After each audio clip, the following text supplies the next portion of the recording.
Repeat after me. I am. I am. That was weak. That was weak. Come on. I am. I am. Somebody. Somebody. I am. I am. Somebody. Somebody. I am. I am. Somebody. Somebody. So today, this year, we've called this the making of Men Convening. It's an opportunity for both successful men of color to have conversations with high school students, middle and high school students, specifically boys of color, around critical topics. And the focus is pretty much on character, masculinity, vision, and purpose. And we're of the opinion that if they have a clear understanding of these four pillars, as we call them, not only an understanding, but have opportunity to interact and grow in those areas, that development will lead to them being successful young men. And so it's called Making of Men.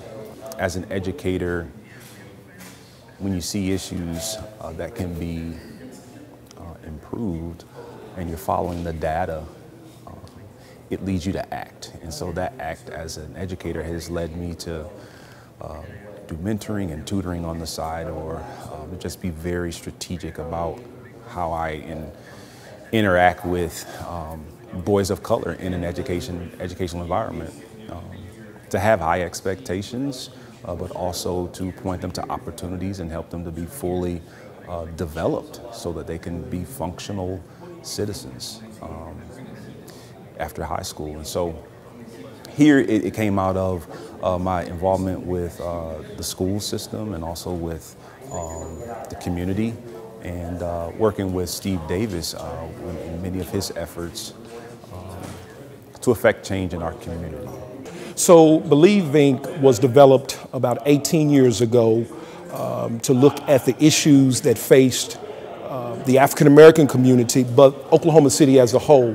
We wanted to look at how we could improve the economic conditions, improve public education, and the issues that caused those things to be so severe, like fatherlessness, like low test scores among black boys. So we wanted to look at what are the causes of some of the major issues in our community that's stopping economic development and growth in particular communities. The point is to be unapologetic, to address the issues that face not just the black community, but the community as a whole. Because what happens is when you ignore that you have issues with a particular race or a particular demographic, it causes issue for the larger community. So when you start looking at, let's say, Oklahoma City Public Schools, for instance, and the academic outcomes that are so low and so many failing schools, what happens is you go and look inside of those schools and you see kids of color, particularly black boys, who are scoring low on test scores, who are entering school not ready to learn. So this goes back to birth. So when we start looking at how do we transform our community, how do we renew, rekindle, and reconnect our community, we have to look at the issues from birth that are hindering the process. And so the making of men in days like this is about being intentional to address an issue that has long been ignored, that we have been afraid to say we need to focus on black boys. We've been afraid to say that. Well, we can't be afraid to say that anymore. If in fact we want to create the change, if in fact we want to deal with unwed births, if we want to deal with fatherlessness, if we want to deal with mass incarceration, well, we look at the numbers. Black men, black boys are the ones who are being most affected by this. So common sense says, let's go and provide tools. Let's go and give hope so that they can see the future, so that they can see that I can change my community. Let me be an agent of change. Because what I believe is transformed people transform communities. So it was important for me to be very intentional to use the language, black boys, black community, not skirt around it. Yeah. We need to say that, and because we say that, it doesn't make us. A lot of people say, "Oh, that's a racist thought to go at when you just talk about one particular race." Well, Well, no, you have to address the issue. If you have someone who's sick, you go address that illness with that sick person. You don't go to a well person with a treatment that they don't need. Well, that's what this is about.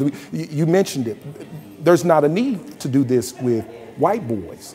There is a need for black boys because of the data. The data tells us that our black boys are not graduating at the same rate as our white boys are. The data tells us that black boys are entering school not ready to learn. The data tells us that we are locking up black boys at a rate higher than anyone else. So that's something we can't argue with. We can't argue with the numbers. So what's important for us to do is not just talk about what the issues are. We have to put together a strategic plan and look at the fact of what is it.